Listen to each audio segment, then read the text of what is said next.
is I'm going to play just the first few seconds of it. Okay? Now, at this moment, we don't hear any sound. Why is that? You have a 30-second delay when you start recording. It goes back records, but it doesn't pick up your audio until 30-second mark. Okay. And is it also the case that you don't have any dashboard camera in operation at this time? Yes, and that particular patrol car did not have dash cam. It wasn't even equipped with dash cam. That's correct. Wasn't equipped. Okay, very good. All right. Now, when you mentioned earlier that as you came to the corner of Satilla and Holmes, that there were two men waving you down. These are the two men you're speaking of. Yes, that's correct. And they were trying to draw your attention over to where they were standing. That's correct. Okay. And this is when you pull up, you find them standing in about this same general area? Yes. Okay.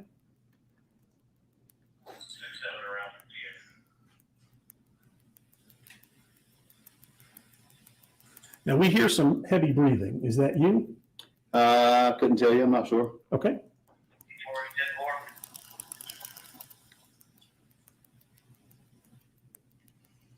Dispatch to 184 status.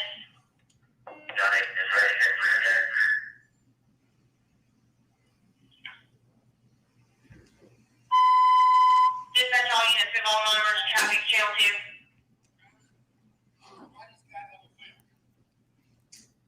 What did you just hear Mr. McMichael say? He said, hey, Roddy has it on film. Okay. All right, guys, everybody's got their weapons up, correct? Okay. Dispatch, roll a squad. When you say roll a squad, is that when you're saying roll in the units, other units to come and do crime scene? No, squad is emergency medical personnel. Okay. I'm 10-4. Clear 10-4. What is it that you just heard Mr. McMichael say? Sound like the Greg McMichael said he had no choice. Okay.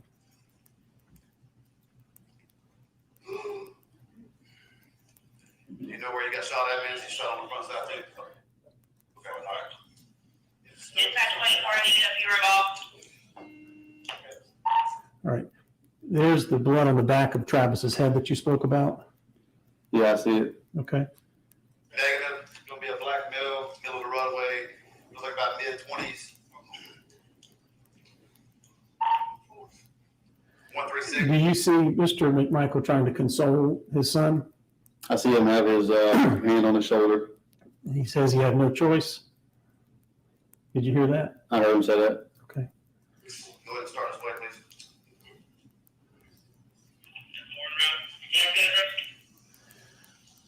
Satilla Drive at Holmes Road. Okay, so we're pausing here.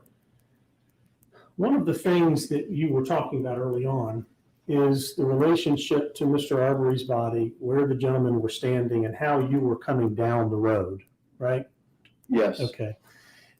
Is it true to say that there are no obstructions, no fences, nothing that blocks a person from running across that yard as you see it here?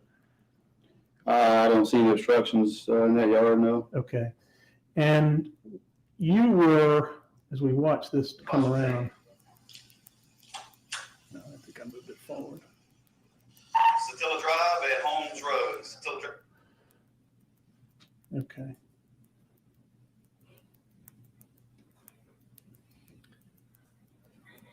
All right, I want to fast forward to a spot on the video where you're speaking, and only you're speaking to another officer. Objection, Judge. What's the relevance of, objection to relevance, I'll say that. So what then Officer Minshew was talking to another officer about. So this is Hearsay as well. okay. So this is what we were just talking about, Judge. It deals with the time of the officer's travel from hearing the gunshots and from coming in to kind of view the scene. And he is giving a statement to this officer about where he was when he heard the gunshots and how quickly he arrived on the scene. We've had some testimony about, a few seconds, yes, but I thought it was longer. This is a continuation of that correction of the testimony, impeachment, whatever you want to call it. In that case, Judge, it was asked and answered on the stand by Mr. Minshew. This is actually him explaining it in narrative format, which makes it even more relevant because it's not a written statement later, it's a statement at the time, and it's a prior inconsistent statement to his testimony in court, and it's a prior inconsistent statement to his response on cross-examination. And it's in response to the questions that the state were asking about the bushes being on the property or visual obstructions being on the property. So it addresses those issues, Your Honor. It's a prior statement by this officer. It's perfectly admissible. I'm glad I've got your opinion on the record. I figured you'd say that if you're trying to admit it. I mean, It's in evidence, Your Honor. okay. So, Judge, I believe the proper way to do it would be to confront Officer Minshew or Mr. Minshew at this point about it, and then play this, depending on what happens when he talks to him about it. So, because is somebody else also provide, is there an officer that's engaged in a conversation? Yes, He's- Officer he- Brandenberry. Well, he's just telling Officer Brandenberry something. But is that officer responding? Yes, Your Honor. Barely. I mean, we're not offering his statement to the jury. Let's zero in with him. Why don't you ask him if he recalls this and see where we Well, are. we have to do it out, I mean, I need to play it for him, or I can, actually, I have his transcript, so let's take a look at the transcript.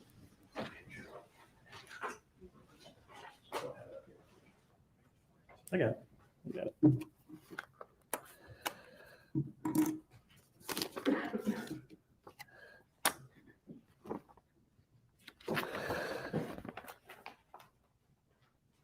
Can we approach Your Honor? Yes.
Okay, I understand what it is now. Yes. Well, let's give him an opportunity to address that, and then I understand, depending on what he says, we need to get into the video. That's fine. I mean, you're asking about his timeline, so let's get everybody zeroed Are you back. saying I can't play this yet? I don't remember what the last question was. So let's Oh, zero it's everybody that back you in. were speaking to Officer Brandenberry about your observations of when you heard the shots and where you were when you heard them and how quickly you were on the scene after hearing them. That's correct. Okay. And so, Well, yeah, bro. Around the past 10:37 call the house, that I looked for, they called out. I was coming right through there and I heard the shots. Didn't even grab what's going on. I heard the shots, I was coming through. I didn't realize what had happened until I got right there. And then, as I was coming around right by where the fire truck is, when the shot went fire, I was right around that pretty bush over there coming this way. all right. So I think what you're saying is right when the shots were fired, you were right around that bush over there. Right. You're literally pointing to a bush that you can see in your body cam. Yeah, there's a large hedge of bush coming all the way across there. And you can see where it is right here in the frame of this video, right? You're pointing to a large bush right over here. Yeah, it's a You see long, that? yeah, it's a long hedge, correct? Right. So when you hear the shots, you're over here by this long hedge, right? Yeah, on the other side of that. Just on the other side of that. Right. And then you come right into here where you have a view of the two gentlemen waving you down and Mr. Arbery's body in the road. Right. I came into view after that hedge, correct? Okay, all right. So that's what we're talking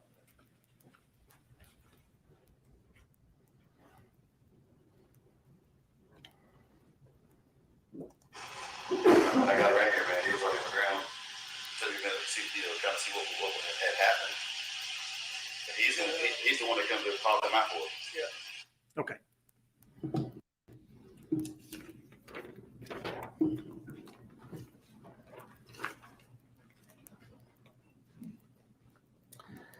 And I believe that what you had testified to on direct examination with the state is that Mr. Bryan said to you that he did not recognize the people in the truck, meaning in the white truck. Yes, I think you testified to that. In fact, he told you he really didn't know who those people were. You recall him telling you that? I don't remember exactly, but it was He said, I don't know who those people are. Yeah. Okay. Yes. And at no time did he say to you that he was in communication with Travis McMichael or Greg McMichael throughout any of this interaction. That's correct. That there were no hand signals by Travis to go a certain direction or not. No, he didn't mention any of that.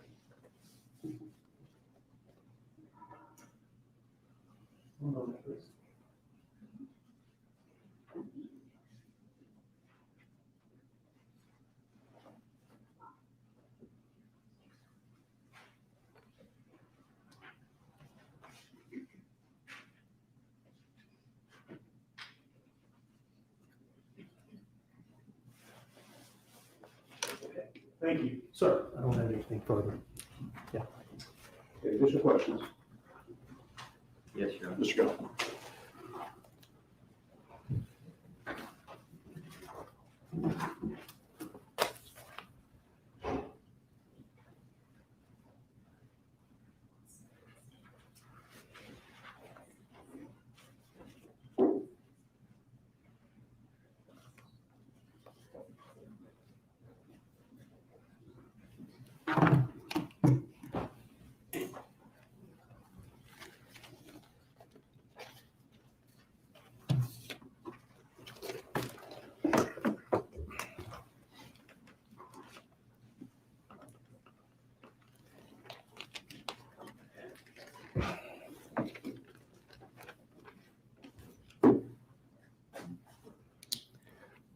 Good afternoon, sir. Good afternoon. Roddy Bryan, I'm sorry. Yeah, we're all trying to adjust here.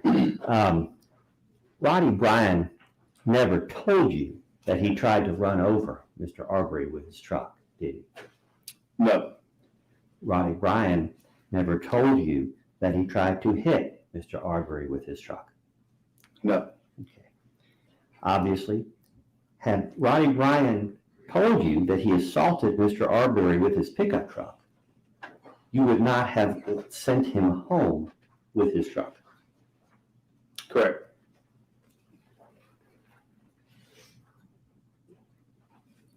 I have a few questions for you about Mr. Bryan's demeanor on the day in question.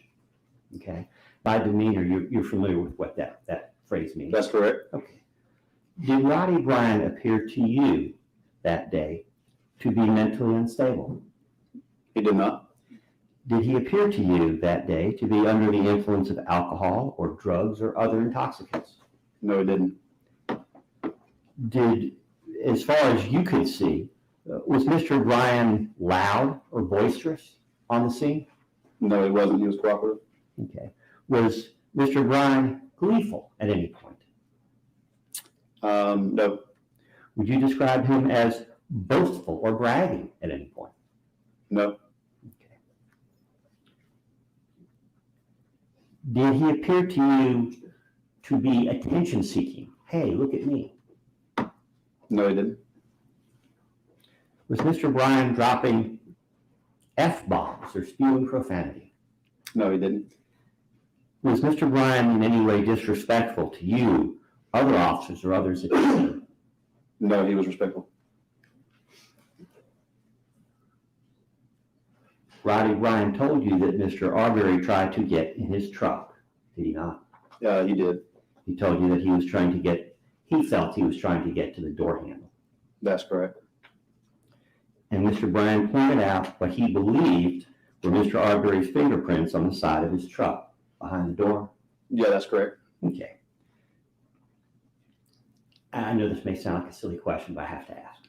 From your observation, is Mr. Bryan's pickup truck capable of being driven sideways? It is not. And is there any evidence that you observed that his truck actually had been operated in that manner, that it had been moving sideways at any point? It did not appear to be moving sideways, no.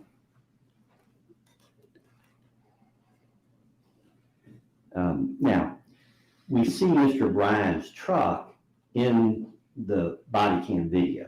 You recall that? I do recall. Okay. When you spoke with Mr. Bryan, did he advise you whether the truck was in the same location at the time the shooting actually took place? He didn't say specifically, no. Did he suggest to you that it was a bit further back from the deceased at the time of the shooting? Objection, Your Honor. Mr. Minshew just said he didn't talk to him about the positioning of the truck otherwise.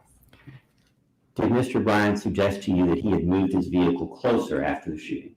No, he did not.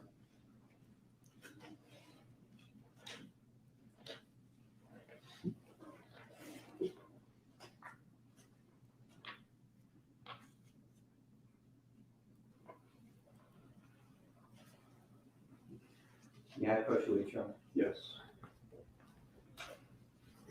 Sir, directing your attention to the bottom half of page 14. Bottom half of page 14.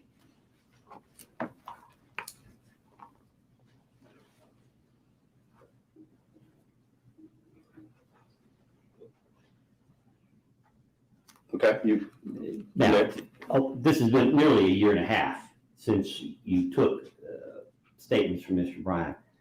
Having had a chance to review the transcript of your body cam, did Mr. Bryan in fact suggest to you that he had moved his vehicle closer to the crime scene prior to your arrival? okay, give me one moment if you don't mind. Yes.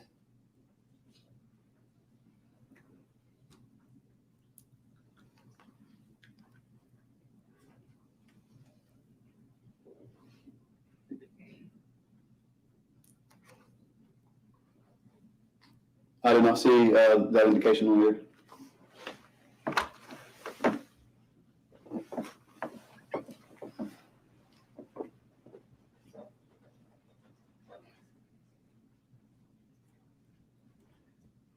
Do you recall asking, okay, and do you remember where you were at this point? I can look in my transcript, but I don't remember. Do you recall, go ahead, Yeah. What page are we on? we're on page 14, about 2/3 of the way down. My copy of the transcript doesn't have line numbers, or I would give that to you. It's about 2/3 of the way down. Yes, I see, I asked, do you remember where you were at this point? And Mr. Bryan answered you? He says, I was back a little further than I am right now. Yes, sir. So in fact, he indicated that he did move his truck closer.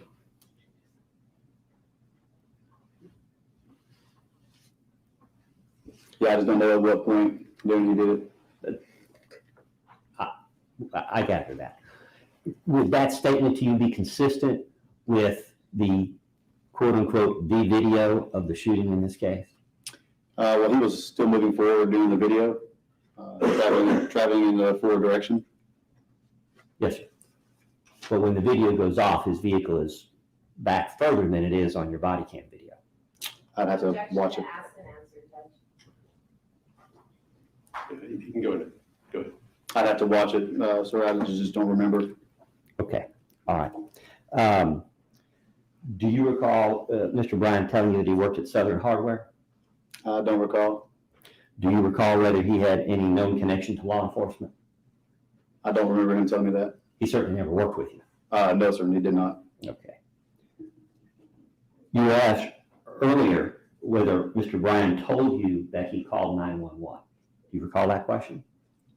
I was asked if he called 911? Yes, sir. Yes, I don't remember him calling 911. In truth, you never asked Mr. Bryan whether he called 911. I don't remember if he said he did or not, or he never mentioned that he called 911 either. But you never asked. Don't recall asking him, no. And to be fair, you were already aware at that time of at least one 911 call. Yes, I do believe that a few other calls came in during my time of travel there, but they didn't get out on the radio yet. But you were responding to at least one call. I was responding, yes, to a call for a suspicious person, yes. So there was no question in your mind at that time that 911 had been called. Yes,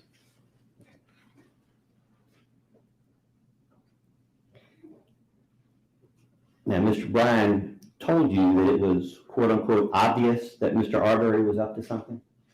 I don't remember if you want to point me out to the transcript. Yes.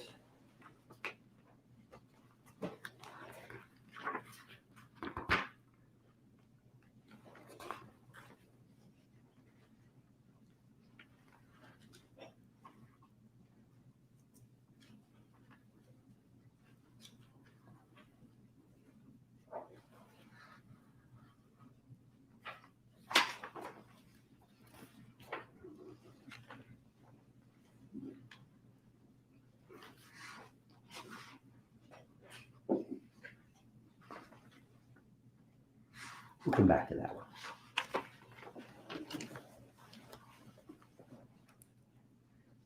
Mr. Bryan told you that he had been hearing and reading about stuff going on in the neighborhood? Objection, Your Honor. Based on rule of completeness, this wouldn't be necessary to complete what was discussed in his direct examination. It's not, the rule of completeness isn't about whether the state discussed it in the direct examination. The question is whether the rule of completeness requires that it be brought out to complete the statement. If they had brought it out, I wouldn't be asking.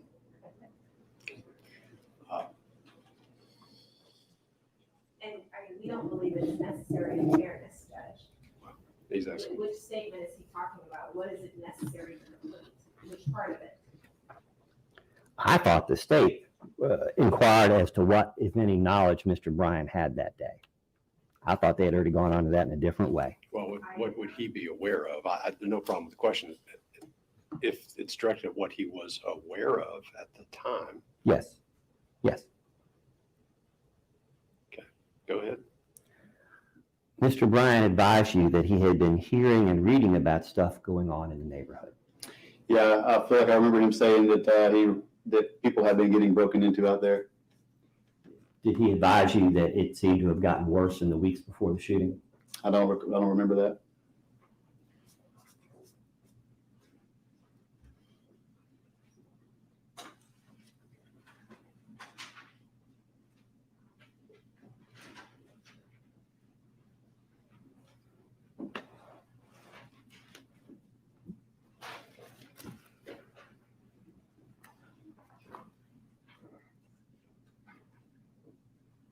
Directing your attention to page 28 in the middle. I believe that's right below the comment, "Welcome to the neighborhood."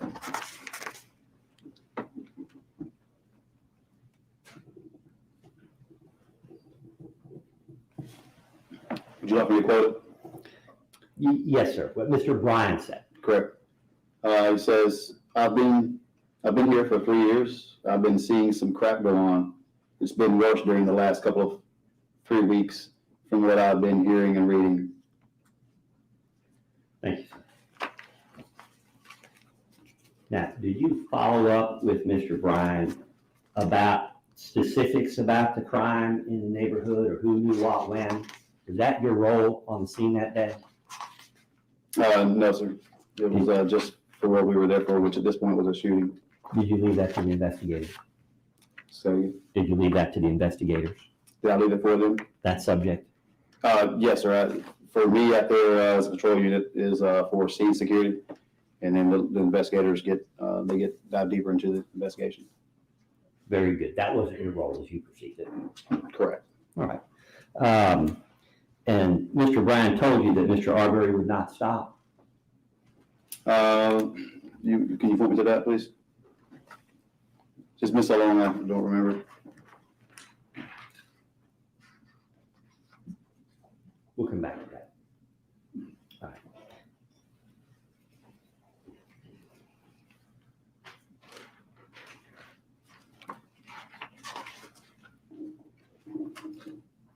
I'm going to ask you some questions in a minute about the video, but before we get into that, do you recall Officer Roberts ribbing you or picking on you about quote unquote relaxing in Mr. Bryan's truck?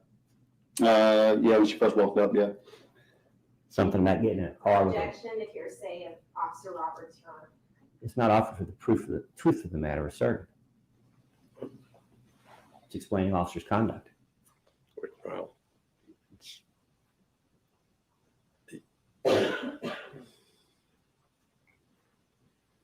yeah, I'm not sure where we're going with this, so Okay. let's get it back to the case. I mean, if you can tie it together, all right, but I'm not sure. I don't really understand where we're going right now.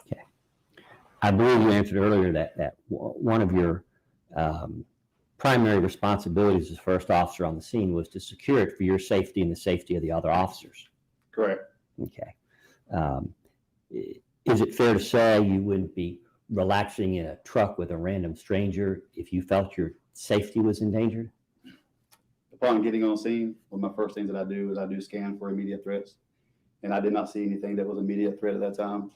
And it's not uncommon for us to be, whether it's, going to a home and going into people's personal space in their rooms and such during investigations, so it's not uncommon. Okay. Well, obviously you didn't view Mr. Bryan as a threat. No, I didn't see him as a threat. Okay. Is it fair to say you were trying to develop a rapport with Mr. Bryan at this point? That's what we do, yes, sir, every time we interview. Because you get more information. Sure.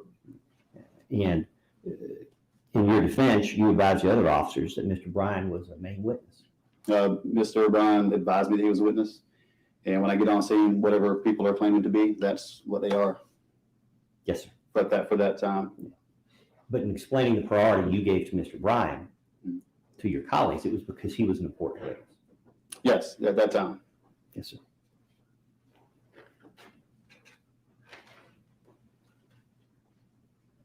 Now, about the video itself. Do you recall whether Mr. Bryan told you that he started the video because he thought Mr. Arbery was going to get away? I don't recall exactly word for word. I do remember even asking him, was he just trying to get a identification of him? And he told you he was. Yes. And why is it that he wanted to get his picture? I'm not sure if you can put me to that quote. Fair enough, fair enough. Directing your attention to the bottom of page 22 and the top of page 23. Oh, I'm sorry, you got it in front of you. I'm sorry.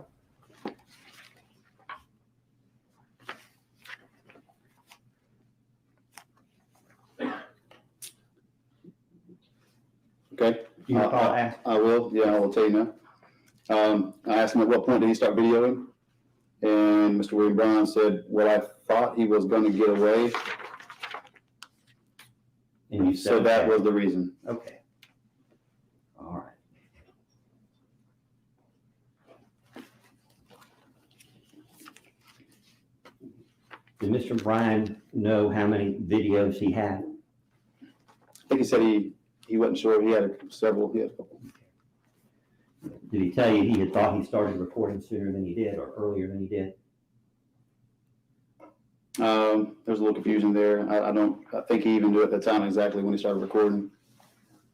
When you and he sat in his truck, he didn't even know what he had. Right. He said he didn't know exactly what was on there. And he gave you the phone in his car. Yeah, that's where we viewed it at in the car. And you asked him if you could download it for evidence or obtain it as evidence. Right. And he told you sure. He did, yes. Okay. And you had trouble because of the size of the file on the phone. You had trouble sending it by wireless. Yeah, that's correct. Sending it to email. So you asked Mr. Bryan for permission to make a second copy, a cropped copy, a shorter video. Right. It would be a smaller file That's correct. and easier to send. So It would be easier to send. yes, Okay. And he agreed to that.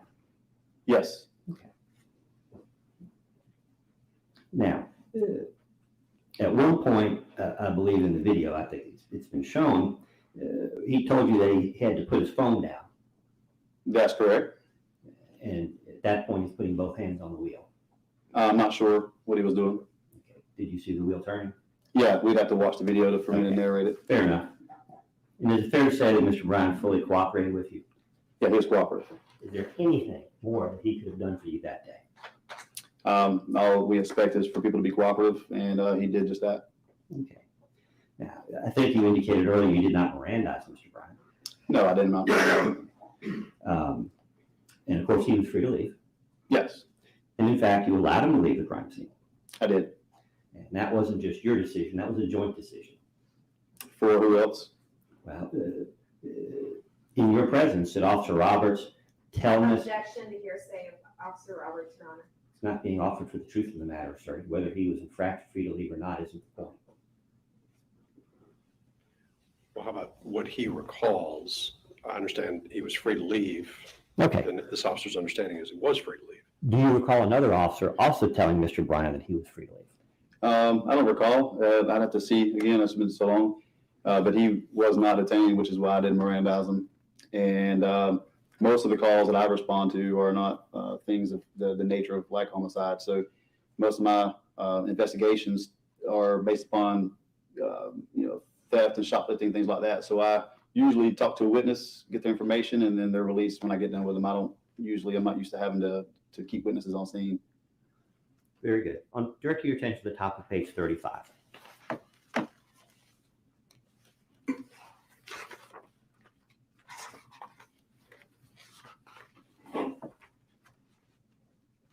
Okay, I'm there.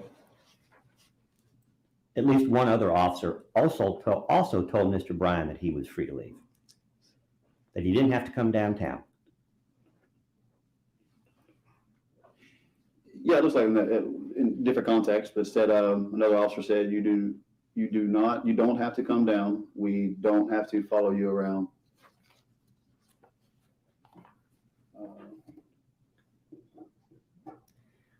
And then he said, whenever y'all tell me to go, though, I'm fixing to be right down here at 307. 2 houses down. Yeah, that's what he said. He said he'd be on the front porch. Yeah, he said it'd be down at 307 Burford.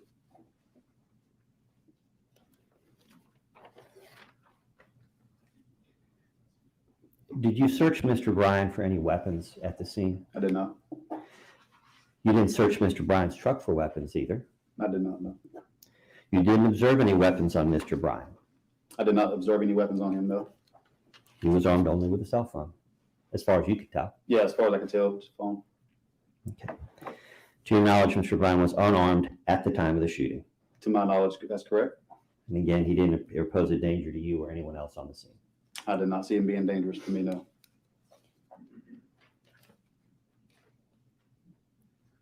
I have a few questions about the direct examination today.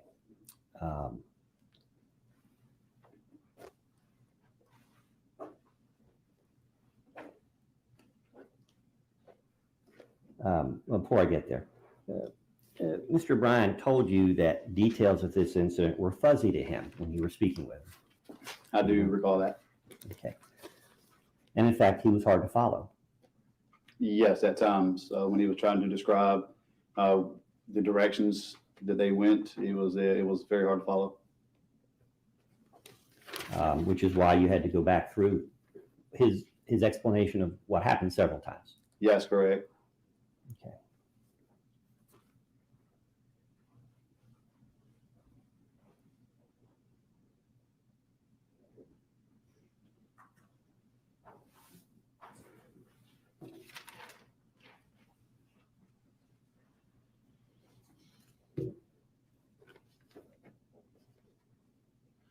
Now, on direct examination, you were asked a question about Brian's quote unquote involvement in the moments before Mr. Arbery was quote unquote gunned down. Do you remember that question?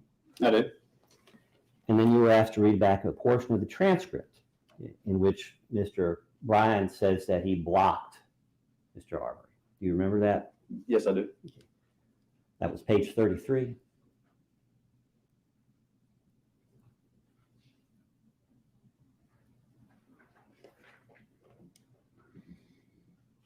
Yeah, it appears to be so. But in fact, as you look back over the portion of the transcript that the district attorney asked you to read, that wasn't moments before the shooting, was it? What do you mean moments, as in what? Well, when you're reciting what Mr. Bryan said about blocking Mr. Arbery, that description was not in the moments before the shooting, was it? Let's see, give me a moment, let me see what happened afterwards. Yeah.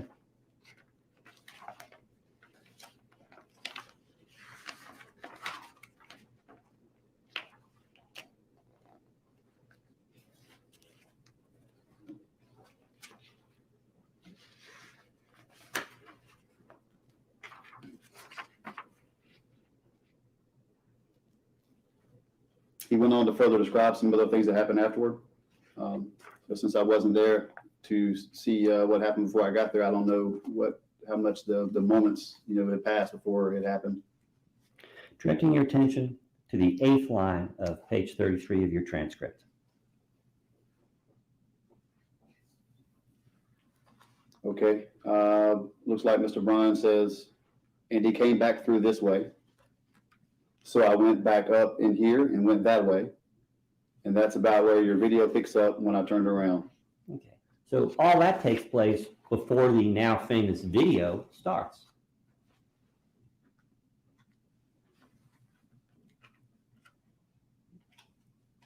So it wasn't moments before the shooting. It was before the video that Mr. Bryan took started.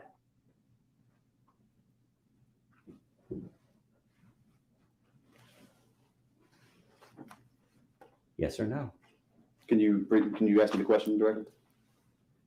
When Mr. Bryan is referring to blocking at that point, that's not moments before the shooting, as suggested by the question. It was, in fact, before Mr. Bryan's video begins. I'm not sure. Okay. All right. To be fair, when you're directed to read a part of the transcript, you read that portion of the transcript. Am I correct?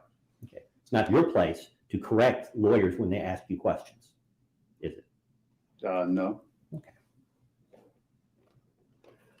Now, on direct examination, I believe you said that Mr. Bryan attempted to block Mr. Arbery 5 times. Do you recall that testimony? Yes. You recall there's been some question as to how many times Mr. Bryan used the word block as opposed to how many times he actually did block Mr. Arbery. You recall that issue? Yes. What was in the transcript versus how many times he actually did it? Yeah. I don't know. I wasn't there. So. Well, but then you answered that, in fact, Mr. Bryan attempted to block Mr. Arbery 5 times? It was stated in there approximately 5 times, different occasions. Okay. Okay. Well, would it surprise you that a word counter reveals that the word block is used in the transcript, the entire transcript, only 6 times? Okay. And that 3 of those times refer to Mr. Bryan circling the block, not blocking Mr. Arbery. Objection, Judge, to the defense testifying versus answering a question. I'll move on. That's just stated. You recall filling out a police report in this case, I do. summarizing your encounter with Mr. Bryan that day. Yes. Okay. If you could take a moment and review that police report. In your police report, summarizing the conversation you've been testifying to today, how many times did you report that Mr. Bryan blocked Mr. Arbery? None. Well, it'd be 1. 1.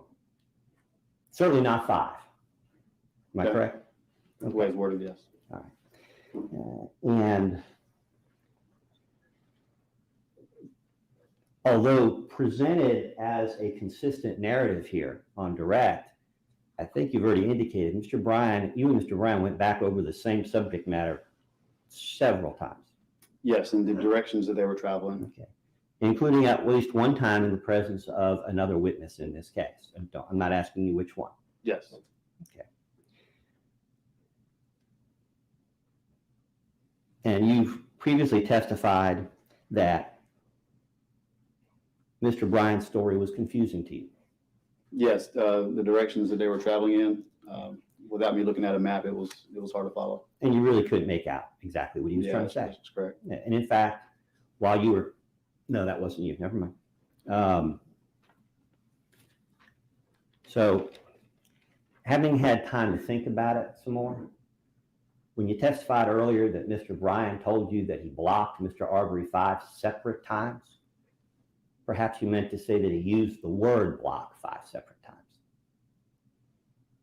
I think he used the word corner one time in there as well. Yeah, but what you're doing when you talk about the number of times that Mr. Bryan uses this word is you're counting all the different times you've gone back over the same incident with him. I'm not sure. You don't think that changes the flavor of your testimony? Well, he did mention on several different occasions blocking, and one time he said cornering him in. As you spoke to Mr. Bryan that day, it was pretty clear Mr. Bryan didn't know how many times he did anything. Objection is speculation, Your Honor. I'll rephrase. Mr. Bryan never told you that he blocked Mr. Arbery 5 times or 4 times or 3 times. He never told you how many times at all. I have to go back in, but it looked like there was an occasion, a couple occasions where he said he cornered and where he tried to block him off. He did. Okay. But you never did, you never were able to tie down exactly what happened when for Mr. Bryan.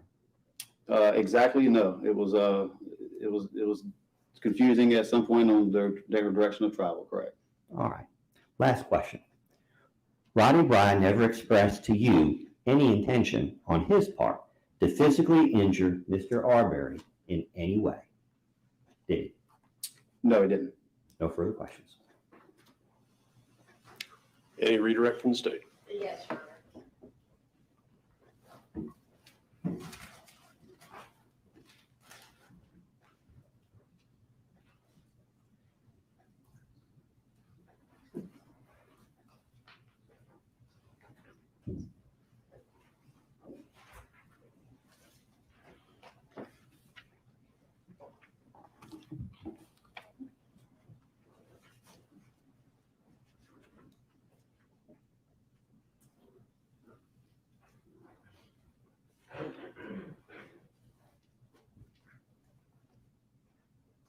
Okay, Mr. Minshew, so we'll go ahead and watch the first few seconds of this again, okay? Because I have a question to follow up with you on. Did I tell you to fit all over traffic jail too? Okay, so are you able to see who this person is right here? To the very far left. Yes, sir. Looks like Mr. William Bryan. Okay, and who is this person right here? That would be Gregory McMichael. And what direction is he walking away from? He's coming from the direction of William Bryan in the white truck. Okay, and what did he just say to Travis McMichael? He said that Roddy has it on film. He has it on video. Okay, so Mr. McMichael and Mr. Bryan were talking right before you pulled up, right? I later saw in my camera, my video Axon camera, that while or right after I put up caution tape, that Mr. Gregory Michael was over at the truck with William Bryan. Okay, and that's a separate time, but here he's walking away from Mr. Bryan while you're just pulling up, right? It appears that way. Okay. Now, you were asked about, I think by Mr. Sheffield, about those bushes that we were talking about when you were actually clearing the intersection. Remember that? Yes, ma'am. Okay.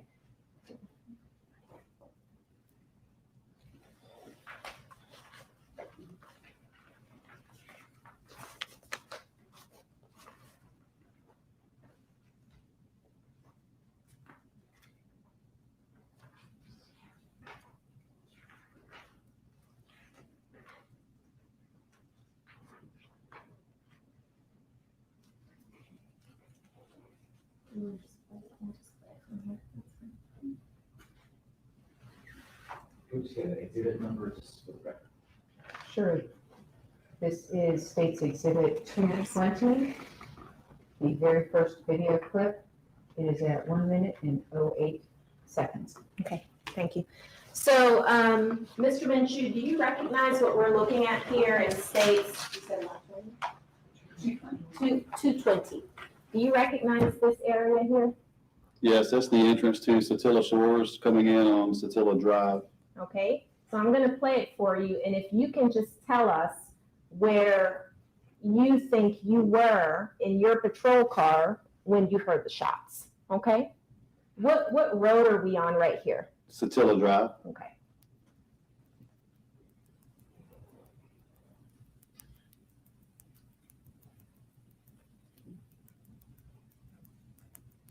And are we still on Satilla Drive right now? Yes. Okay.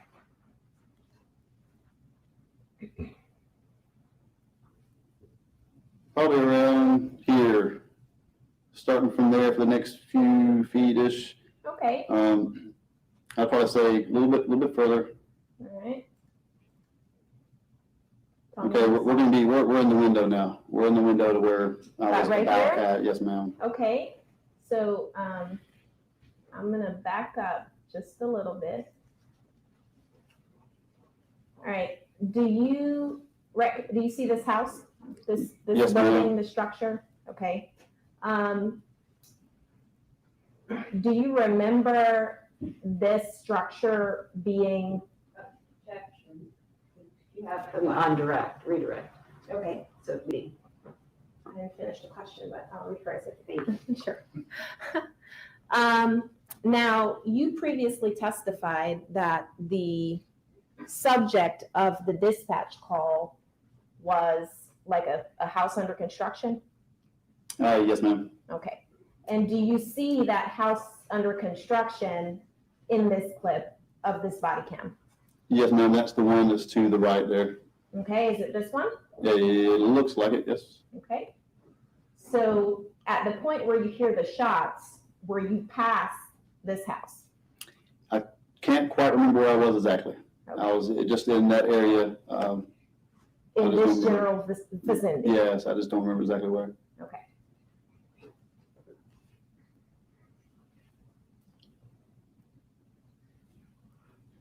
So whenever I get to those shrubs that you were discussing, can Okay. you let me know? Sure. Okay.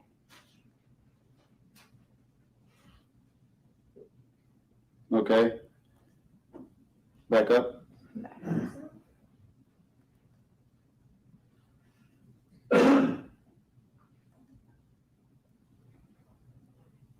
Okay, that's all that landscape there. All this right here? Yeah, it's, there's a tree there, obviously a large moss tree, but there's, some type of like a large, big bush shrubbery going all the way across to the road. Okay. So at the point where your patrol car is here, are you able to see the intersection of Holmes and Satilla? Not quite yet. Okay. Would the people over here at that intersection be able to see you or your car? Looks to be doubtful through the, landscape. That's from his perspective. Otherwise, it's speculation. But you couldn't see anything that was going on at that intersection, right? That's correct, I couldn't. Okay. Now, at this point, have you cleared the bushes? Yes, Okay. And is this the intersection here in view? that is, Satilla Drive and Holmes Road. Okay.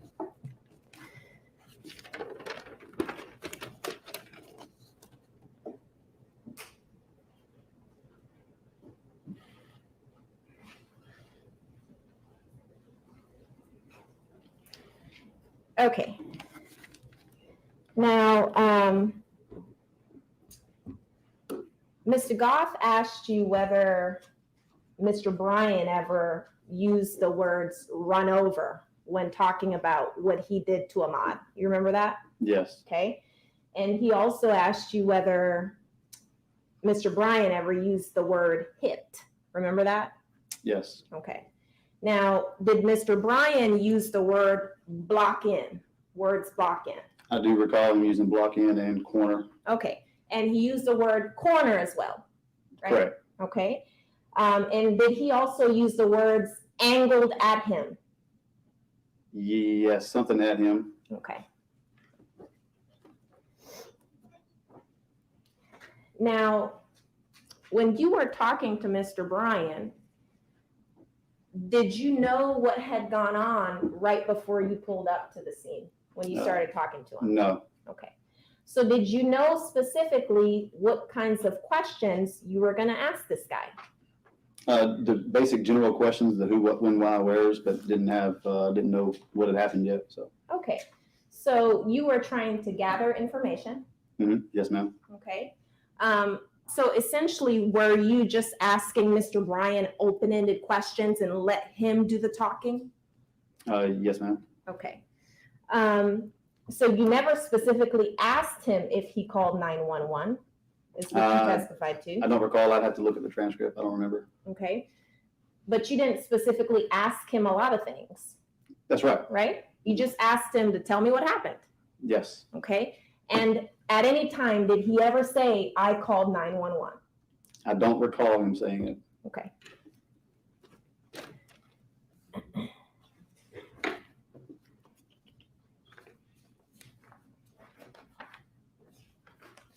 So I want you to look at page 28 of that transcript, please.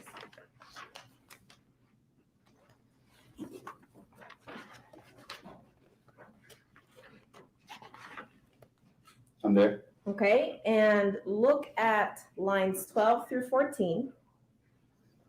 Do you remember being asked by Mr. Goff about Mr. Bryan essentially saying that things had been getting worse over the past 3 weeks? I do remember that. Okay, He did. all right, so he said, here from lines 12 through 14, read for me what he said.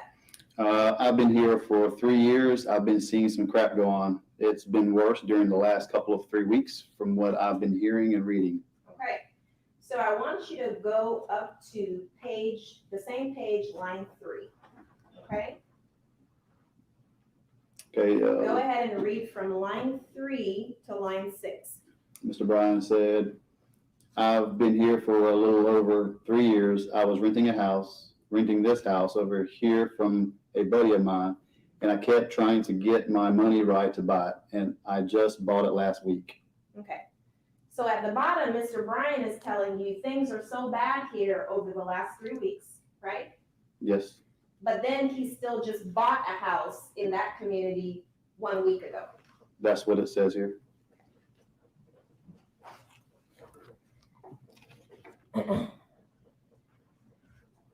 Now, you were also asked about you not seeing Mr. Bryan as necessarily a threat.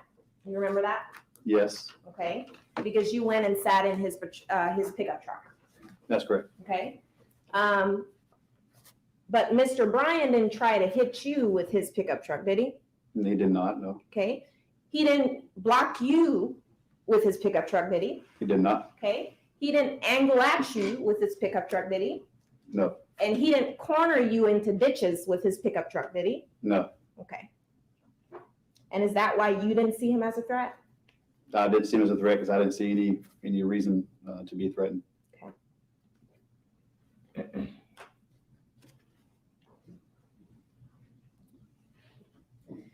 So, in terms of Mr. Bryan being a witness at the time when you're talking to him, as the patrol officer, is it your job to investigate whether a crime was committed and exactly what happened?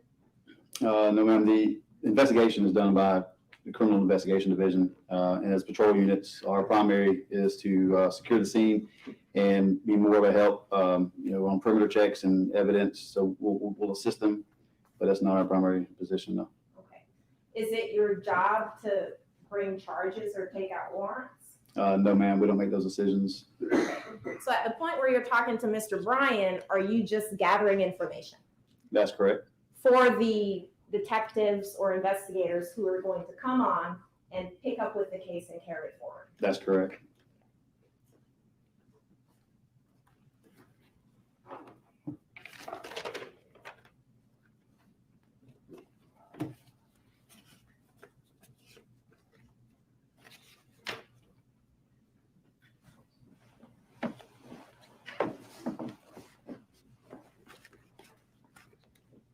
Now, Mr. Minshew, if I were to ask you something at any point and you disagreed with what I'm asking you, would you tell me that? Yes, ma'am. Would you under oath agree to something that's not true? No, ma'am. Okay. So Mr. Goff asked you about your report here and how it didn't mention certain things. Yes, ma'am. You remember that? Yes. How long is your report for this case? Page or so. Yeah, about a page. Okay. If I were to show it to you, would that refresh your recollection? Sure. No, we'll stipulate this initial. And I'm not trying to admit anything.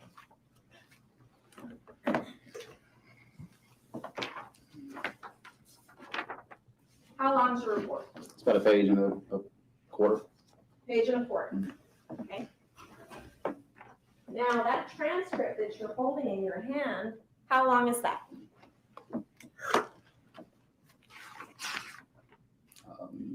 52 pages. 52 pages. Okay. So is it safe to say that your report doesn't contain the entirety of what happened on that day that you witnessed on your body cam? Of course. Is that why you upload body cams so people can see what actually happened versus just relying on your 1.25 page report? Yes. Okay.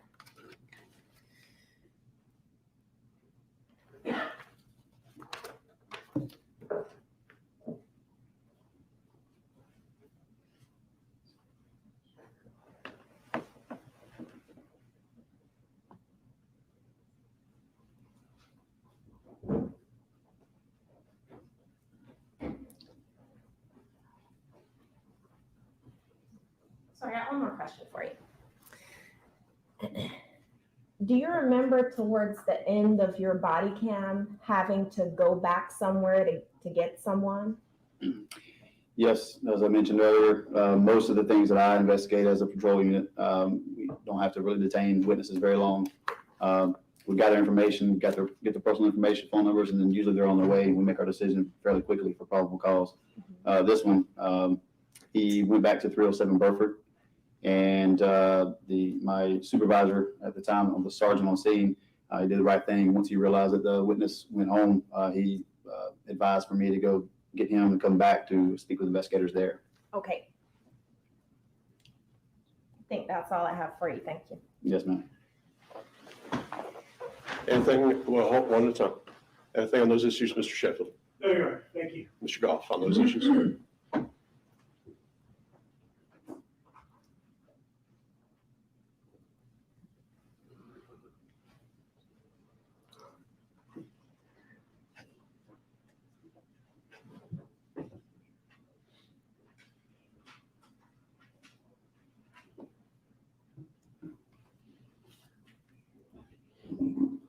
Mr. Minshew, a moment ago when the state started examining you again, were you telling me what you actually recalled or what you thought the district attorney wanted you to say? Which question are you referring to?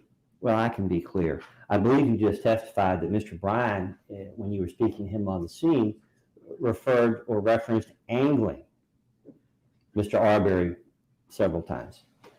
Do you recall just moments ago telling the jury that he was angling Mr. Arbery? I think it was angled at him. Yeah, angled at him.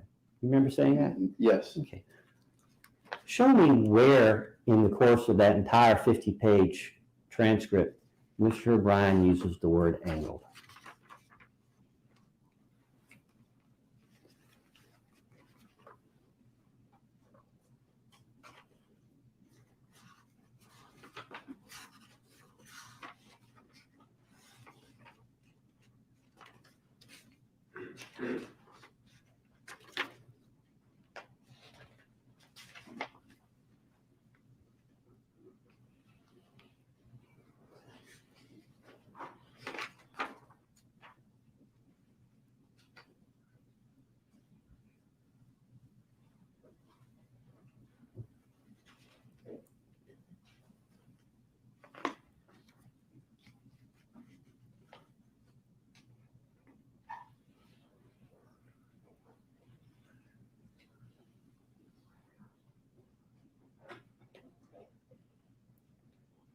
Your Honor, perhaps the district attorney's office would stipulate that he did use that word, save this witness the trouble of going back through the transcript.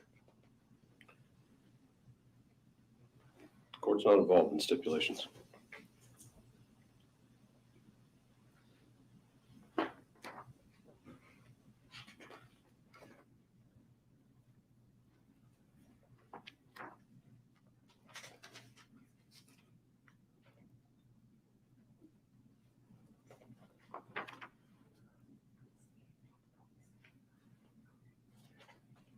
Your Honor, I believe the state would like to reach a stipulation, put it on the record. I believe the stipulation would be that this witness, that Mr. Bryan, in speaking with this witness, never used the word angle or angled. Your Honor, he used that with another investigator. That's correct. So yeah, I see block in the corner on these. If it's a, I don't need Mr. Sheffield's permission to make a stipulation. I'm not sure that was the objection. Not the objection, it's the state stating that. Yeah. Next time, if we're going to stipulate something, let's go ahead and do that. So we have some prior. I'll address that on the record once we have an opportunity to do so. I understand that that's the stipulation of the parties. So you can go ahead. So I'm not going to make you read through the rest of that transcript. You're good. Yeah, I see corner and block so far, but I haven't gone my way through it. There's a lot of witness statements in this case, aren't there? Yeah, I believe so. Fair enough. I'm getting back to an issue that I started earlier and lost my place. Mr. Bryan told you that it was obvious that Mr. Arbery was up to something that day. Did he not? Can you, if you don't mind, could you refer me? Page 20. I previously referenced page 28. Okay. I believe it's page 20.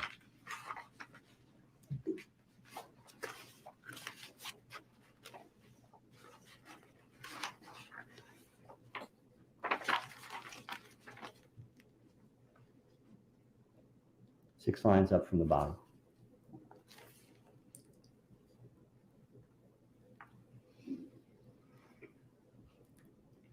Okay, looks like Mr. William Bryan here says, I mean, if the guy would have stopped, you know what I mean, to find out what was going on, he obviously was up to something. Thank you, sir. No further questions. All right. Thanks, sir. You may step down.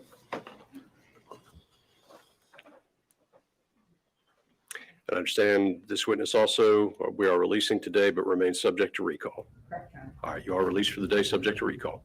All right. Thank you.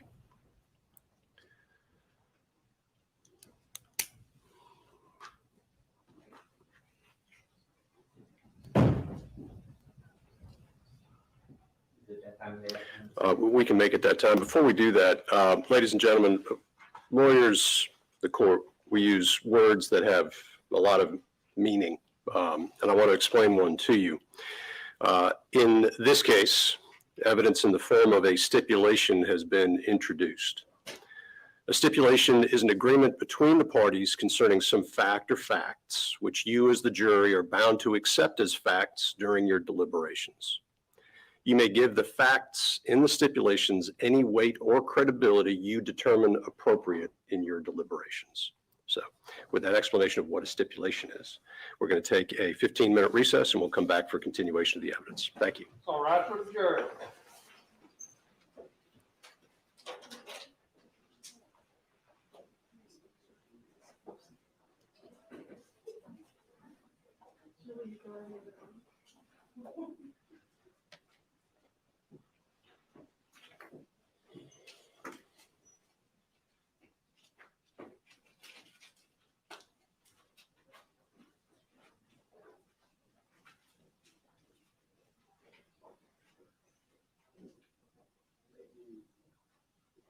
All right, y'all can be seated.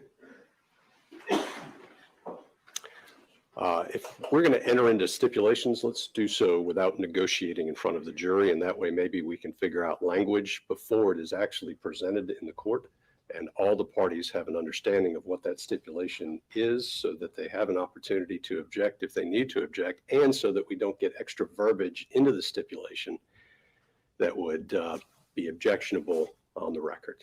If we could do it that way, I'm happy to address stipulations. And again, they've been charged on it, but let's try to do it in a way that cleans up the language so it's very clear what the facts are.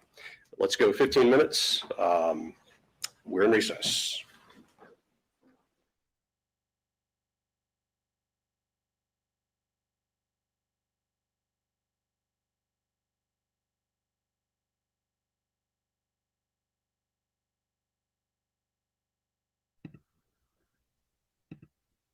All right, guys, while they are in recess, we can talk about the video. If you have anything to say, like his comments and stuff like that, just say it. I'll put it on the screen for you. Appreciate everybody watching, tuning in. Like this video and subscribe to the YouTube page.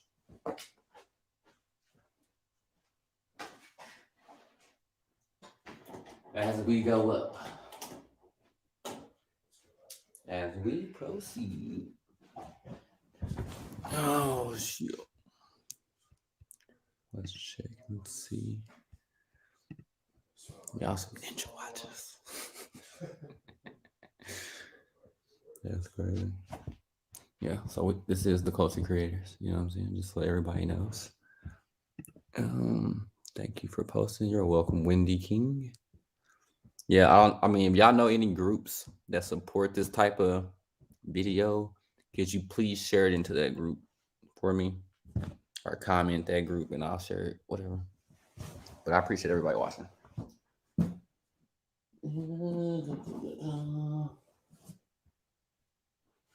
Wiggle. Yeah, I'm gonna have to wear this shirt. Just putting this up. What do y'all think about this case so far? Do y'all think it's how can I say it? Do you think shit, it's hard to use those words. I can't say some of this stuff. I don't know. Y'all tell me what y'all think about the case. Because I can't. I know I can't say some of it. And I'm not trying to get in trouble. They supposed to. Let me see what other people talking about. So we have three defendants here, Emeka. We've got the two McMichaels, father and son, and Roddy Bryan. Two different trucks, the McMichaels and theirs, Bryan and theirs. And I guess one question I have is, it's clear that Roddy Bryan's lawyer is trying to separate him a little bit from the McMichaels. It was Travis McMichael who did the shooting, and they were the chasing. And it seems like Roddy Bryan's lawyer is trying to say, well, my guy wasn't as bad or wasn't involved and was trying to help the police when he arrived. He was concerned about crime in the neighborhood. It raises two questions. First, is it fair that they're all being tried together? Is it fair that they are lumping Roddy Bryan in here? He says that he was, that they didn't even know he was following along with them. And second, is he making any headway in trying to distance himself? Is his lawyer doing that in these examinations? What do you think, Emeka? Terry, I think Mr. Bryan's lawyer is doing a great job. As a defense attorney, you always want to separate yourself from other defendants who may have more culpability or more evidence against them. You want to distinguish because you don't want a jury to say the two are obviously guilty, and because you're with them, you must be guilty by association as well, too. They all guilty. As a defense attorney, you always try to sever your client away from other defendants, especially if those other defendants have more culpability. In this case, absolutely, Mr. Bryan's defense attorney is trying to make the case that he just happened to be on the scene. He had nothing at all to do. There was certainly no meeting of the minds to make out the elements of conspiracy. In fact, Mr. Bryan was the one who called the police and videotaped the incident, and he wants to distinguish himself from the McMichaels. I might wear this. And forgive my ignorance of the law here. How do you? How is it decided under law to try these defendants together? If you were Roddy Bryan, you'd speak up through your lawyer and say, hey, it's not fair to lump me in with those guys. I was on the scene, you know, and did have an encounter with the victim, but I'm not them. What are the grounds that prosecution and the courts would put these defendants going to say This for case is so trial crazy. I expediency swear. that these defendants should be tried together, that there are common elements Man, that I have a white are common to t-shirt. all the crimes involved. And for judicial economy, it's always best to have events arising out of the same incident tried at one time. And of course, on the defense side, you're going to say that Michael is going to be unduly prejudiced by trying the case with defendants who, like I said, they may have more evidence against them, and therefore my client is going to be unfairly tainted by being tried with these other defendants. Ultimately, it's up to the judge to weigh the different factors of prejudice to the defense and the prosecutor's argument that this is for judicial economy and for the best interest of all the parties to be tried together. And ultimately, the judge is the one who makes that decision. In this case, the decision that all defendants will be tried together. All right, so let's go to the other side of the equation. Bernardo Villalona, who's former homicide prosecutor.